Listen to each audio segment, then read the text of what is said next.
Hey guys, it's Jessica. Welcome back to my channel. Today we are going to be doing the Mid-Year Freakout Tag.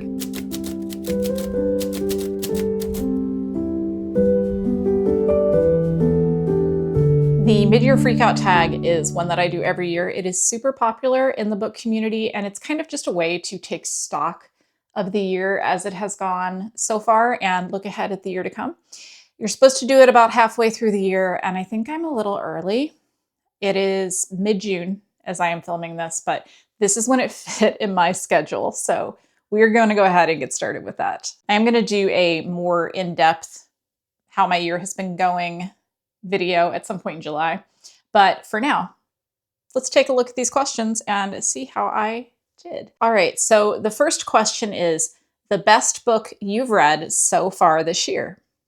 Okay, so I am not a harsh rater. If you've been on my channel, you know I love to give a 5-star for something that just feels like a 5-star.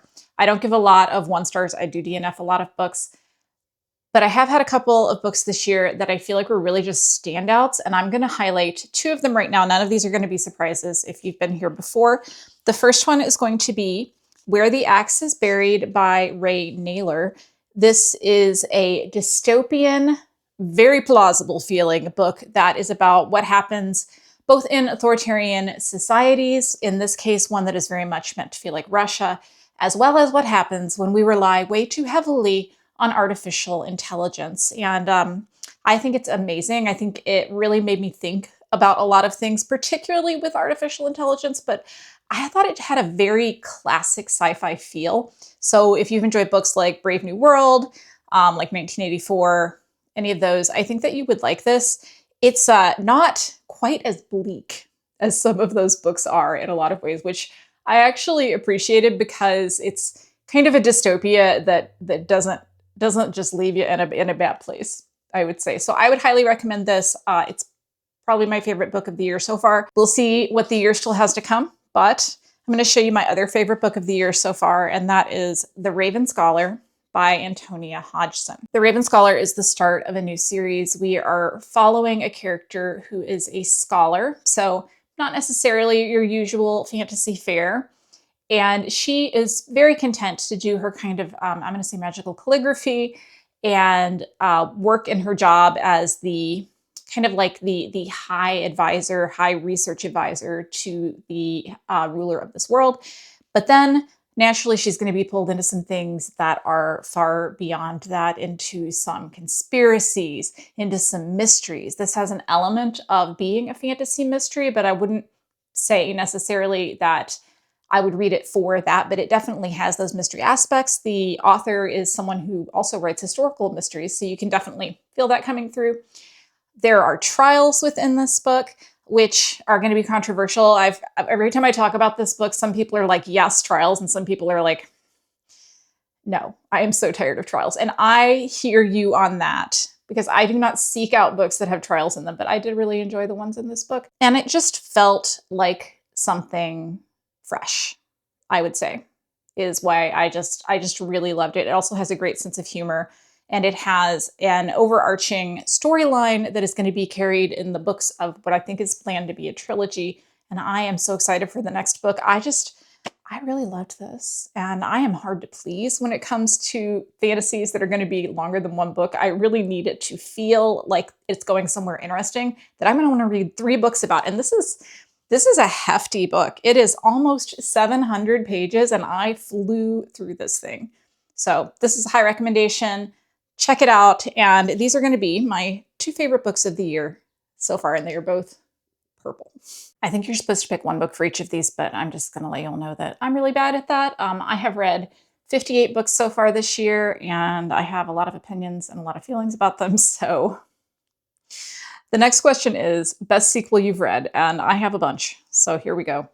The first one's going to be Emily Wilde's Compendium of Lost Tales, last book in the Emily Wilde series. Loved it. Thought it was a great ending. I did think that in some ways it's not quite up to the level of the other 2 books, but I am so frequently disappointed by final books and trilogies that the fact that it was not a disaster was a win. Okay, so I really liked that one. I'm still working my way through the Expanse series. So I'm going to show you book number 4, which is Chibola Burn. I gave this 5 stars. I think it might be my first 5-star within the series, and I think a lot of people actually don't like this one. But I feel like I'm starting to really enjoy the formula of following these characters on their adventures, and this one just like really hit for me for some reason. I thought it was great, and I'm looking forward to reading book 5. Then we have The Oleander Sword. This is a sequel to The Jasmine Throne.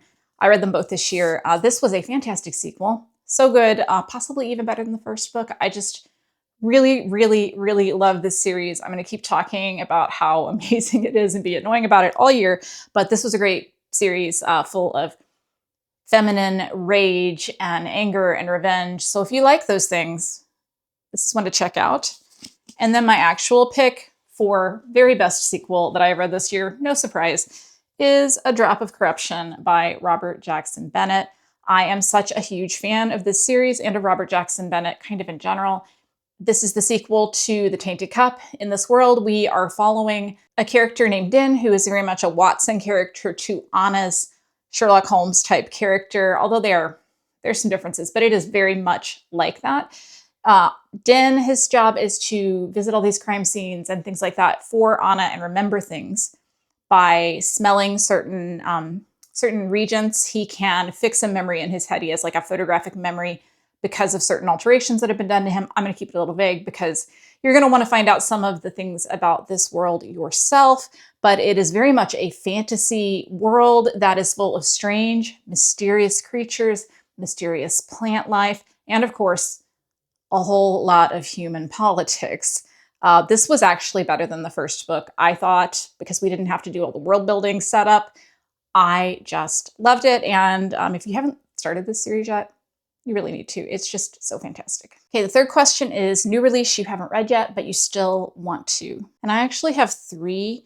I'm going to start with the one that came out the earliest this year, and that is Death of the Author by Nnedi Okorafor. I've heard such great things about this book, but I really want to read her Binti trilogy before I get to another work, so that's why I haven't read it yet. I don't want to start with this one. I want to start with kind of one of her older works that I know has a lot of praise before I get into something newer, but I definitely do want to get to this one this year, so hopefully I'm going to get to Binti soon and then be able to read that. I also have not yet read Sunrise on the Reaping, which obviously, you know, is the Hunger Games prequel that came out this year. I didn't really care for A Ballad of Songbirds and Snakes when I read that, and it made me really hesitant to want to read anything else in the Hunger Games universe, but I will say that the reaction that we have gotten from the fandom to this book is just so excited that it has made me really want to read it. And also, I mean, it's not like in Ballad of Songbird and Snakes, we are following a character that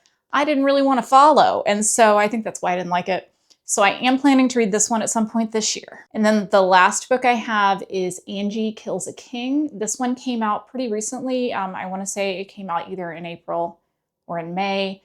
And I've seen a lot of booktubers that I follow reading it and really enjoying it. I also love the cover, and I do follow the author on social media, so I am interested in reading this book and seeing if it's the start of a new fantasy series that I'm going to love. Now we have most anticipated release for the second half of the year, and I have a few. The first is that probably my favorite fantasy author is T. Kingfisher, and T. Kingfisher already had one book come out this year, which was a re-release, which was Swordheart. But then she also has 3 new books coming out this year. The first one is Hemlock and Silver, I think is the title, and I think it's a little bit of a Snow White retelling. I have an arc of this, so I am planning to get to it in the month that it comes out and get it reviewed, but I pretty much always love her books, and this one looks really amazing, and the cover is so pretty, and I'm very excited for it. Then we also have What Stalks the Deep, which is the 3rd book in the Sworn Soldier series, which starts with What Moves the Dead, I think is the first one. They have very long titles. I really have enjoyed this series of novellas. The first one's based on Edgar Allan Poe's Fall of the House of Usher, and the other 2, I guess, are just taking these characters and putting them in different situations. And I am very excited to read this one when it comes out this fall. And then I just got the arc for a book called Snake Eater by T. Kingfisher, which is also coming out this fall, which looks like it's going to be a horror fantasy book. So a little bit different. So I do have the arc for that, and I am excited to read that one when it comes out. I don't know that much about that. I saw that it was a new book by her, and I said I would like to read that. So lots of T. Kingfisher coming up this year. And then also I am excited to read, kind of excited to read Catabasis by R.F. Kuang.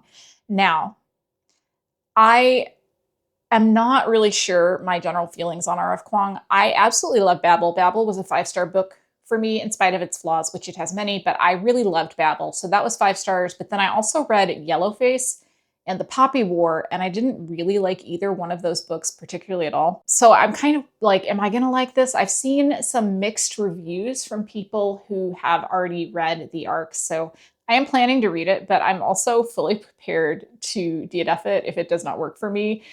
But I'm hoping it will, and the cover is so pretty. And then the last book I'm going to mention is Salt Crop by Yumi Kitase. This is a new book by the author of The Deep Sky and what was the other one? The Stardust Grail, which is the kind of Indiana Jones in spacious space. I can't talk today. Which is kind of the Indiana Jones in space one, which I enjoyed. And I am looking forward to this new book by her that I don't know that much about, but I think it has a really pretty cover. And I'm excited to read it. There's also lots of other things. You all know I love to read a new release, but these are just the ones that when I was thinking about my list, I was like, these are the ones that I am most excited to read. Okay, biggest disappointment. I like to DNF books because I don't like to read things that I don't enjoy. And so I have 2 books for this. One of them's a DNF. The other one I did actually finish. So the first one I already just talked about, and that's The Poppy War by R.F. Kuang. I was 100% convinced I was going to just adore this series, and I did not. I did not. I kind of wish I had DNF'd it, to be honest, because it just didn't leave me in a great headspace. And I always feel like, you know, books that are popular, you feel bad not liking, but I didn't care for this. It was very violent.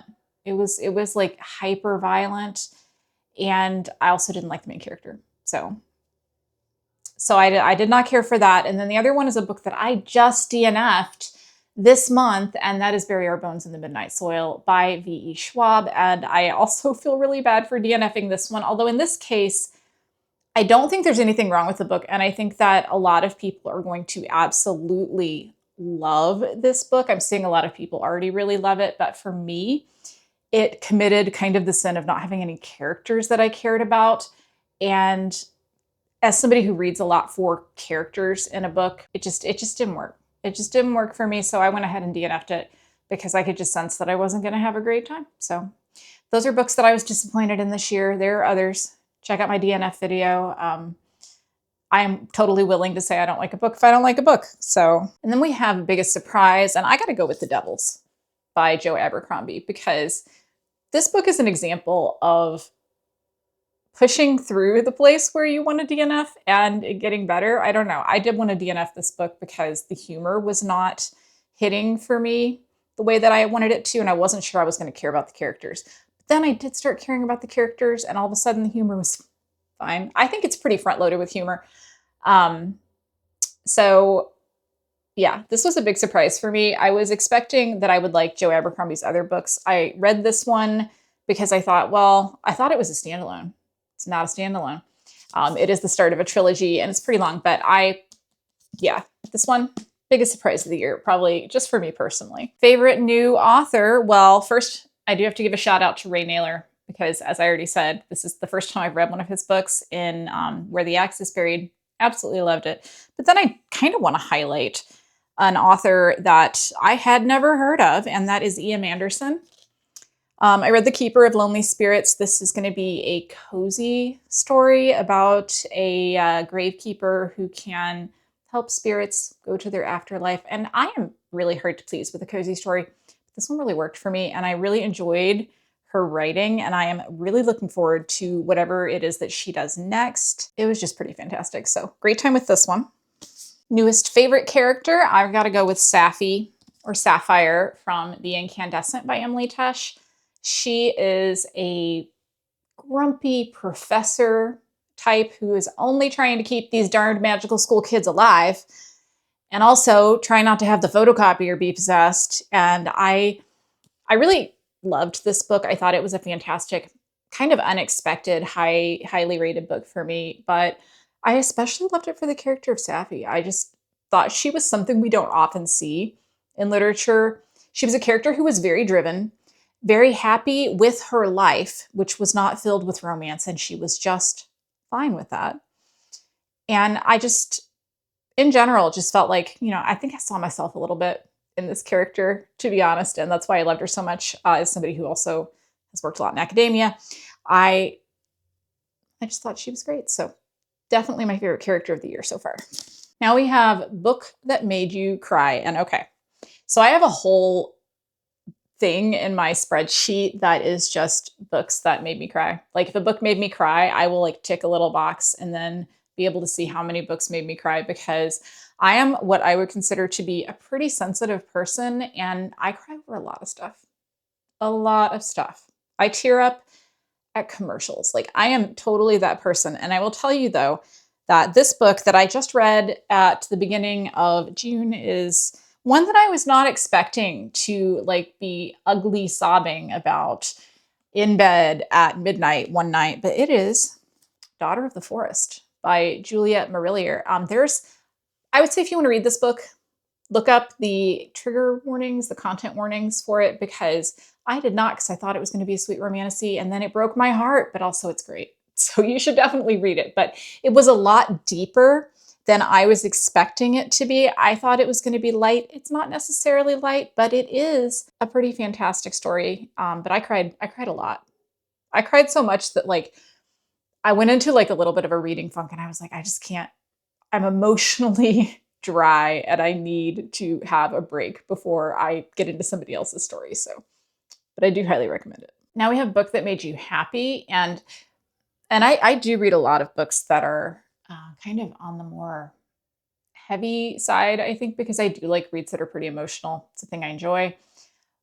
But I am going to pick one of the T. Kingfisher books that came out this year, and that is Sword Heart. And I loved it because of the main characters and how sweet and cute their romance was together. I didn't give it a super high rating because I felt like it was a little long, but at the same time, everything about their relationship just like made me smile. Older, snarky lady, widow who falls in love with kind of a barbarian kind of character who lives inside a sword. And I don't know, it was great. That romance just made me smile. So that would be a good one. Next, we have Most Beautiful Book that you have bought or received this year. I have several. I'm not going to get it out right now, but one of them is The Devils by Joe Abercrombie, because the just regular old US edition has gorgeous end papers. So I love that. I also would like to give a shout out to how beautiful the cover of I Cheerfully Refuse by Lief Enger is. I just think that that is gorgeous. And quite frankly, I would like to have that hanging on my wall in this room. Love it. And then I don't really buy special editions unless I see them used. And this one was used somewhere. So this is Some Desperate Glory by Emily Tesh. And it's going to be absolutely impossible to look at because it's so shiny. This is the Illumicrate edition. I bought it at a used bookstore. It has these kind of fun sprayed edges. And it has some inside papers that are also very pretty. This one I actually really liked. And I love how shiny it is. So definitely a pretty book that I bought this year. Last question is, what books do you still need to read by year's end? And not getting into the new releases that we talked about earlier, I did get out my reading journal, and we are going to take a look at my 25 books that I said I was going to read in 2025. And let's see. So how am I doing with this? I have read 1, 2, 3, 4, 5, 6, 7, 8, 9, 10, 11, 12. I've read 13 of them. No, 14. 14 of the 25, and I DNF'd 2 of them. So I'm at 16 out of 25. So that is good. I'm more than halfway.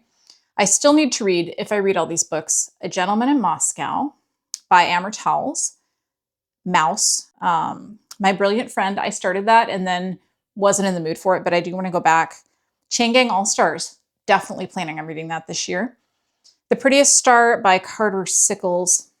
I want to read this. I need to be in the mood for something sad. Too Like the Lightning by Ada Palmer has almost been on my TBR every month this year, so I really need to get to that soon. The Devil in the Dark Water is on my TBR this month. I didn't realize this was on this list, so I probably need to prioritize actually reading it before the end of the month. I just finished a different historical fantasy, so probably not next, but before the end of the month, I want to try to read that one for sure. And then that's it for my 20 books in 2025, which I will pull up here so you all can see it. I've been trying to keep up the journal. I am going to do a kind of a update on my reading journal and, you know, show you my 6-month flip through. It has been a learning experience for sure, since this is my first year having one, but I've been really enjoying it. So that was helpful because I could look back on that and see what books I still need to read. And that is all the questions. And I am really looking forward to seeing everyone's videos for this tag this year. So if you have not started your mid-year freakout tag, consider this your reminder that we are almost halfway through the year and it's time to look back. Drop me a comment and let me know your thoughts about any of these questions. And if you do film one of these videos, please let me know because I want to go see it. I do not want to miss it. I love these videos. This is one of my favorite tags of the year. And if you're feeling quiet, go ahead and leave me the frog emoji. For no reason, I just really want to see some frogs. And I hope that you all have a fantastic day. I will see you in the next video. Goodbye.